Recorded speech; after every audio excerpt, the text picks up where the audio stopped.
Thank you very much, Speaker Gingrich. We'll see if we get the audio up here. At your table, you have cards like this. If you have questions for the speaker, please write your questions clearly and hand them to the interns. But before we get to your questions, I have the high privilege and opportunity to expand on what we've just heard. Mr. Speaker, as you started by saying this is not about nuclear. It sort of is, but it's about a lot more than nuclear.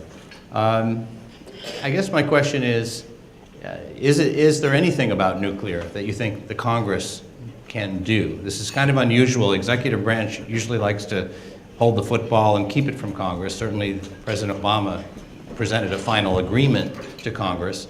But so Congress now has an opportunity. What should Congress do, first of all, with the nuclear agreement? Well, let me say, first of all, I think this is part of a pattern that the Trump administration is beginning to establish that nobody in the elite media understands yet. But whether it's talking about the Dreamers, or it's talking about the need for appropriations for the health insurance program, or in this case, is talking about implementation of the Corker-Cardin bill, the president's actually pretty comfortable saying, I'm not going to exercise presidential power here. This is a congressional responsibility, and Congress ought to do its job. It's actually very refreshing and very different than you would think, given how people interpret Trump's personality. But he's actually been very willing to return some significant authority back to Congress and take it out of the White House. In this case, of course, the Corker-Cardin bill was, I think, pretty cleverly written because, first of all, if you look at the four different standards by which you certify, they created a large enough loophole that if they ended up with a president who was skeptical, they had more than enough legitimate grounds within the law to say, no, I don't think I can certify. And so in that sense, I think the bill's well worth looking at. I suspect, and I'm hoping, I have no inside knowledge here, although I've been talking a lot with Senator Corker recently. In all candor, it's been because my wife had been nominated to be an ambassador. Right. And I wanted to make sure she got through the Foreign Relations Committee and through the Senate, which happened on Monday. So now I can call Corker about Iran. But for a period there, I was only allowed to call him about Callista. And I think all of you can appreciate having the right priorities here when it's your wife. But I think I'm hoping that Corker will actually look more broadly than just the nuclear program. I think there are a whole range of questions about Iranian behavior that the Congress needs to put on the table and needs to have hearings about. In terms of the nuclear program, I hope that they will, and I suspect, again, I have no inside knowledge, but I suspect they will do two things that are really important. One, I think they will explicitly require that military facilities be open to inspection. I mean, there's this current game that the International Atomic Energy Agency is playing that says, we will not, every place we've asked to go see is fine, but we only ask to go see places that the dictatorship wants us to go see. We will not ask to go see the military facilities unless we have proof, and we can't get any proof because we won't ask to go see them. So therefore, they've never turned us down because we refuse to ask to go to the places they don't want us to go. Well, I mean, that's just silly. And I think that the Congress will probably insist that the agreement be revised to say that military bases should be routinely investigated just like non-military facilities. Second, I think there's a pretty strong desire to eliminate the sunset clause. And I think, and this is a very interesting question for all of you to think about, that if in fact we deem it very dangerous to the world to have an Iranian dictatorship with a nuclear weapon, why do we think it would be less dangerous in 7 years? Other than that's the most they'd agree to. Well, I think that the sentiment in Congress and in the administration is that that's not good enough. That the goal of this should be that they never get a nuclear weapon, not that they get one if they're nice for 6 or 7 years. And I think that there will be a great deal of pressure to revise, to come back and say that the agreement has to be revised to have no sunset provision, and it has to be revised to have open inspection of the military bases. Could I follow up on that? To do it that way, to revise the agreement, would mean the Iranian side and the P5+1 would all have to agree that they would change the sunset provisions. Whereas in the past, the U.S. has unilaterally announced major strategic policies as an active state. In other words, could the U.S. not say, we hope that the Iranians will fulfill essentially the intent of the agreement, which is that by the time these sunset clauses expire, they will be a member in good standing of the Non-Proliferation Treaty, the additional protocol. They will not go nuclear. But if they do, the United States will treat it as a matter of an unacceptable move, and our policy will be to make sure that never happens as a unilateral action.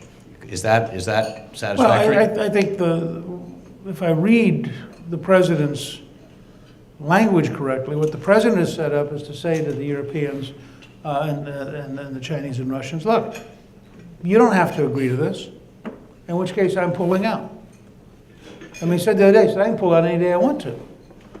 I'm giving you a chance to agree to this. So if you want to preserve the agreement, then we're going to have a set of changes you have to agree to. And if you don't want to agree to those, I'm going to pull out, which is a more immediate parallel to your point, that we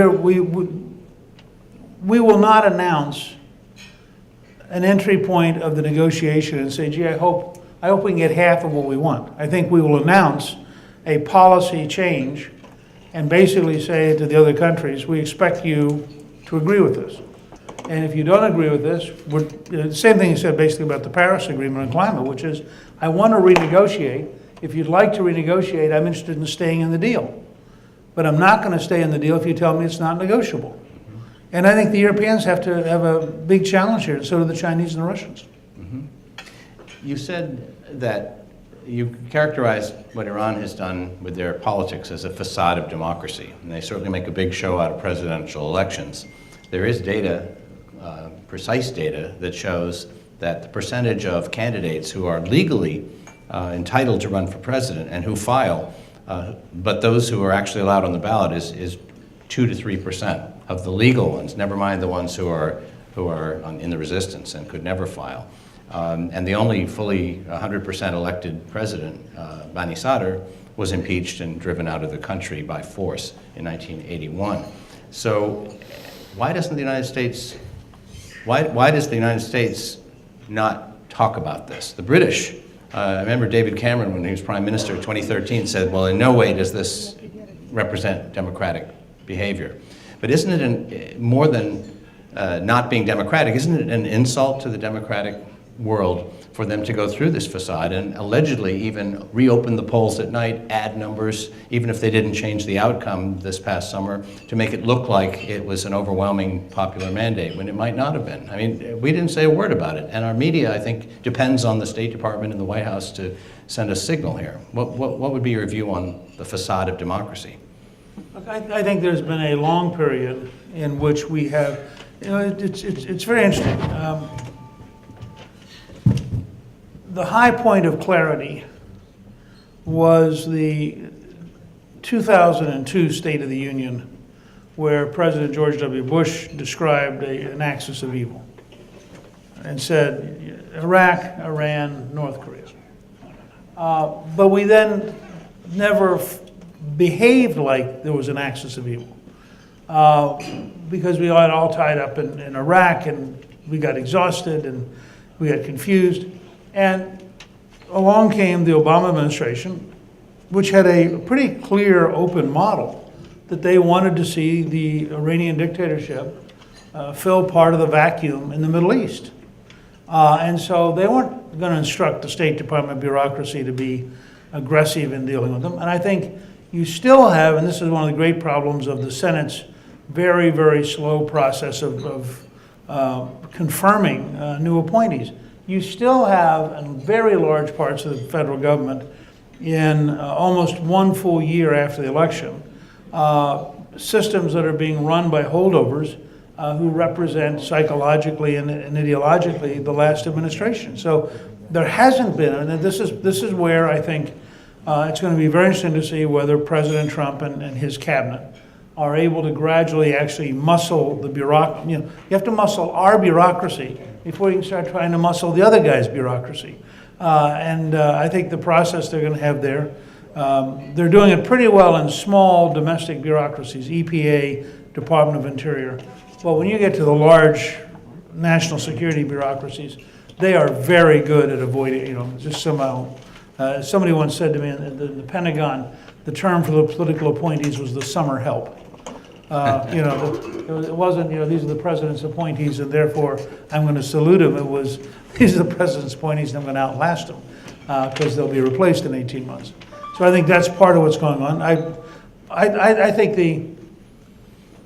if you back up and you say, look, and this is why I always talk about the dictatorship. I don't talk about Iran.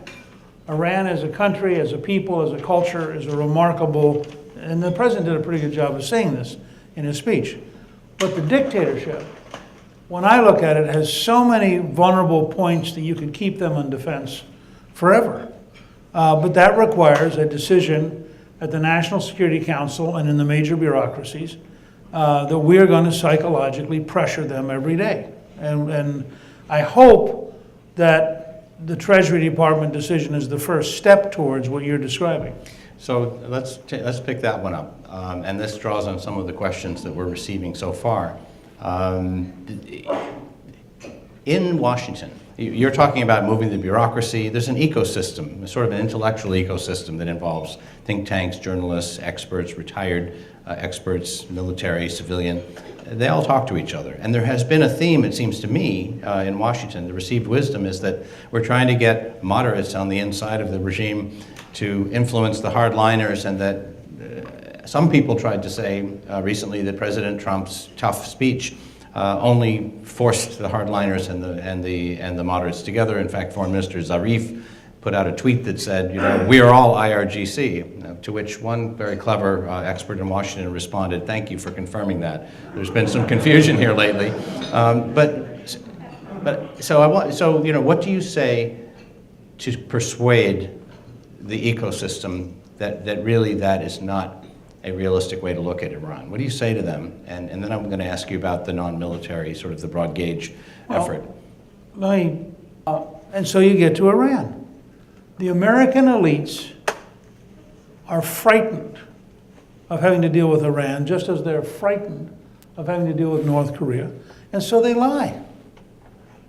So you show up and you say, gosh, couldn't we go to the International Court for the 30,000 people killed in 1988, since we know who did it? And can't we suggest that killing 30,000 people was a crime against humanity?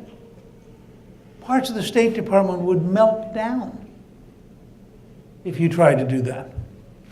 And so this is why, when we talk about the swamp, this is a real problem. You have huge elements of the think tanks, the university community, and the bureaucracy who are opposed to telling the truth about the Iranian dictatorship, because if they told the truth, we'd be forced to act.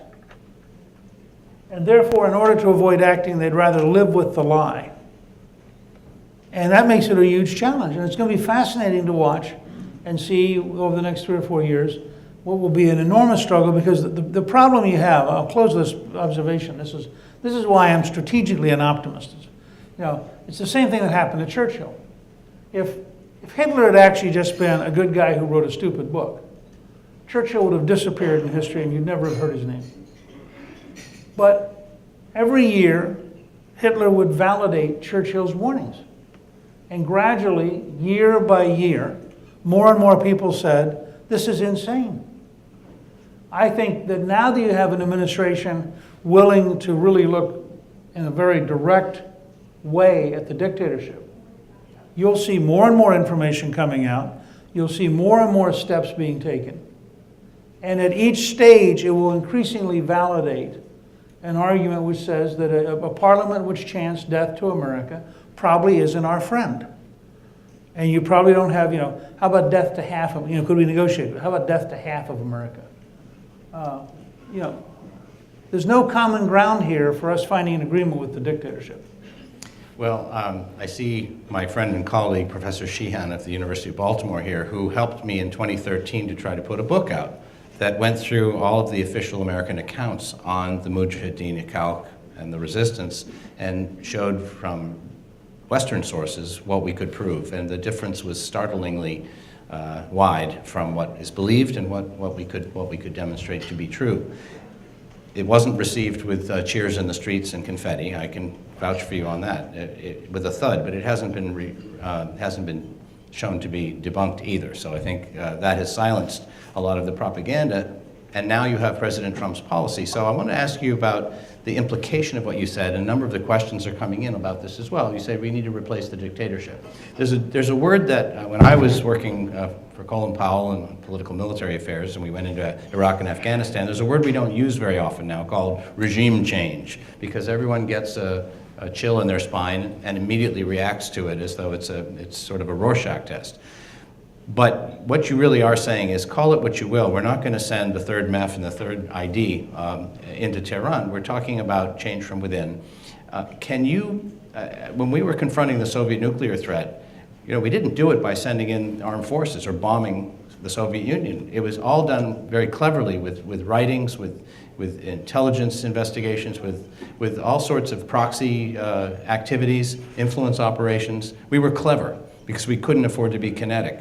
Can you talk a little bit about what you would envision to fulfill President Trump's point about pushing back on the anti-democratic nature, pushing back on the executions in Iran, which are the highest per capita in the world, pushing back on 150,000 men under arms under Quds Force command in Iraq and Syria?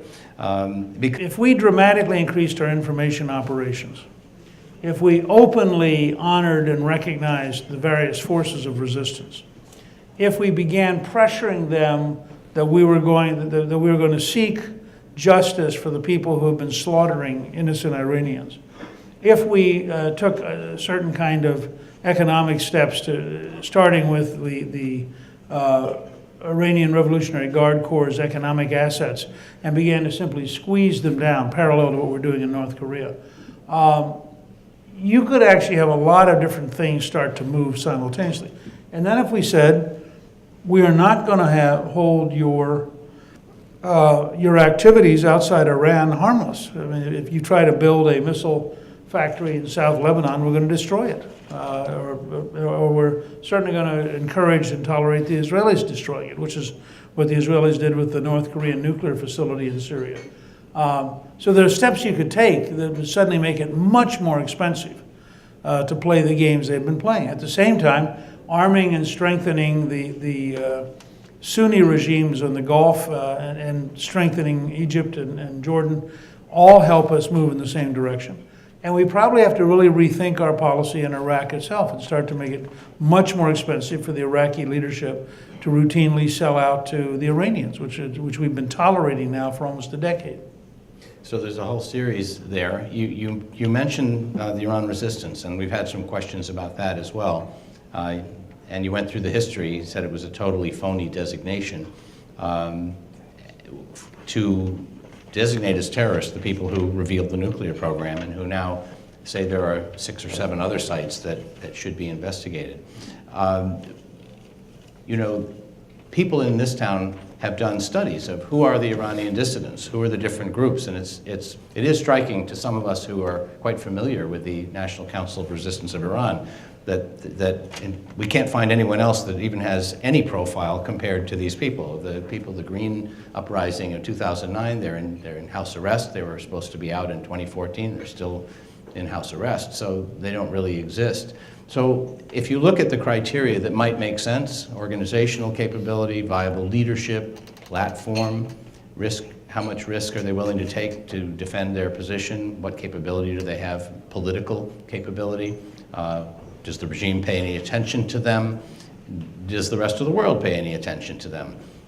What would you say about the National Council of Resistance of Iran that you don't perhaps think the average expert in Washington knows? I would say anybody who has any doubts should go to Paris for the annual meeting of the worldwide organization and look out at 100,000 people and look at representatives from 40 or 50 different countries who show up, who elected officials and former elected officials, literally from dozens of countries you'd never expect, and ask yourself, why is it that this is the most vocal, the most energetic, the widest spread resistance to the Iranian dictatorship, and I don't think anybody even comes in second. In terms of scale. And therefore, you'd have to ask yourself, why aren't we actively collaborating? You know, why aren't we actively trying to help? I mean, we worked a great deal with various groups trying to open up the Soviet Empire and trying to help people. And I think that if you were to look at the human connectivity, this is one of the fascinating things about the modern world is even for a dictatorship, other than China, where they have an exquisitely totalitarian system, but most of the dictatorships actually aren't totalitarian enough in an age when you have internet and you have cell phone and you have other techniques. And so if you were to look at the total flow of information back and forth, I don't know of any other group that gets as much information out of Iran as does the National Resistance. And I think that that's probably objectively provable. But it goes back to the culture of this city, and it goes back to the damage done by what was an Iranian dictatorship operation designed to smear them so they were unacceptable. And it's taken years of work. I think I signed my first letter arguing that the State Department was wrong was in 94 or 95 when I was Speaker, because people came to me and just said, this is clearly the dictatorship running an operation to isolate its opposition. And so I've been actively involved in this for, I guess, over 20 years. You know, you could spend 10 minutes going through a timeline of terrorist events, starting with the seizure of, going to 79, but the seizure of the embassy in Tehran, 9/11, moving quickly. John McCain ran for president saying Islamic extremism is the issue of our time. This has been going on for a while. Yeah. And so the question is, you've talked about the bureaucracy, the challenge of sanctions, the challenge of the bureaucracy. First of all, I know you're a strategic optimist. Can we really turn these issues in our favor with concerted action? Are we up to this task? And where do you think Iran will be in 10 years as you look forward? I think they're very different problems. I think a focused American effort working with the Iranian opposition could replace the regime within a decade. I think that that's a definable, I mean, one of the great strengths the dictatorship has is that it is a state. One of the great weaknesses the dictatorship has is it's a state. So we know how to do states. You know, it's a definable place, and you could actually get, I think, extraordinary change. And I think the minute it collapsed, it would really, truly collapse. I don't think there's an underlying idealistic fanaticism that holds it together. I think it's now held together by corruption and money and repression. Again, I may be slightly too optimistic. If you were Speaker of the House today, knowing that the President has passed the Iran policy over to Congress, are there any sort of specific kinds of hearings or issues that you would like to see fully ventilated in public as a way of driving policy? Well, I think it'd be very helpful to have a series of hearings on the nature of the regime and its activities outside of Iran. I think that laying that out and creating an understanding for the country would be very, very useful. I think it would be very helpful to have a counterintelligence look at Iranian efforts to penetrate American society. And I think that would be a significant part of what we should be doing. I also think that it would be very helpful if the House and Senate would say to the administration, what are the tools you need, what are the changes in law you need, how much money do you need in order to effectively implement an aggressive strategy. And I think you can't go out and take systems that are designed to do 1/5 of what we now need and then just say, well, no, they're not going to do it. I mean, if you don't give them the resources, and part of Reagan's great capability was that he really built up the systems that he wanted to use to defeat the Soviet Union. And it was a very conscious strategy starting in 1981, and they shifted resources, they reallocated things, and they spent a lot of money doing it. I think they'll take a couple $2 billion, but for a couple $2 billion, you would probably cause enormous problems for the dictatorship and dramatically weaken its ability to survive. I want to tee up one last question because we're getting near the end here, and I think I've looked at everybody's questions. Thank you for those. And that has to do with tools of influence. One of the questions says we've used sanctions for a long, long time. They haven't been decisive, although I would say I agree. Once Treasury started to learn how to get into the transaction system, it got a little bit more precise and does affect elites when we want them to do so. But this is a question about information, about knowledge. You just said that you'd like to see hearings so we educate the American people on the truth, things they don't know. And along the way, perhaps foreign policy experts who don't really focus on Iranian affairs. They just know what they read in the front page of the paper or hear on the radio. So my question is, how important is information?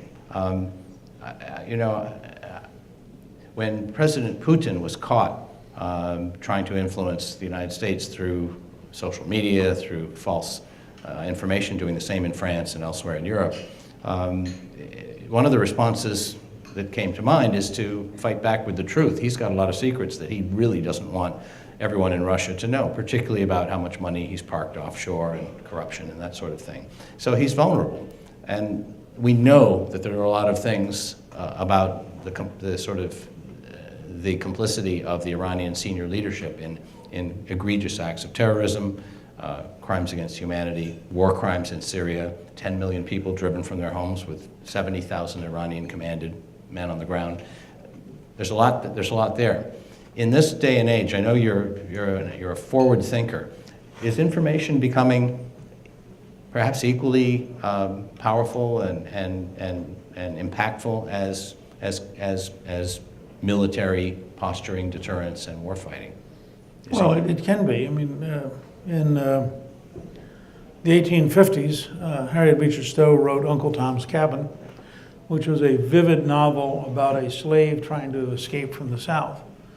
And it was so vivid, it sold more copies than any book except the Bible in that period. And when Lincoln met her in 1863, he said, "So you're the little lady that started the Civil War." And there was a certain amount of truth to it, that her vivid portrayal of how bad slavery was moved Northern opinion against slavery by a huge margin. So information does matter, I think, in that sense. I think that there's been an almost concerted effort to avoid thinking about how bad the dictatorship is. I think our academics don't want to get into it, the news media doesn't want to get into it, the think tanks don't want to get into it, with rare exceptions. Some of them do. There's some places that are very good about this. But overall, if you go to the so-called the elite establishment places, they're occupied by people who believe that you shouldn't be too clear about how bad the dictatorship is because it'll make it harder to negotiate. And I think that in that sense, a series of hearings that laid out coherently both the nature of the dictatorship and its current activities would, I think, be very educational both for the country but also for the bureaucracy here in Washington. And that's why I do think there are times and places when those kind of things can be extraordinarily helpful in reshaping opinion. Well, if I may say so, Speaker Gingrich, you've been extraordinarily helpful in shaping opinion today. Ladies and gentlemen, please join me in thanking Newt Gingrich. Thank you, sir. Well done.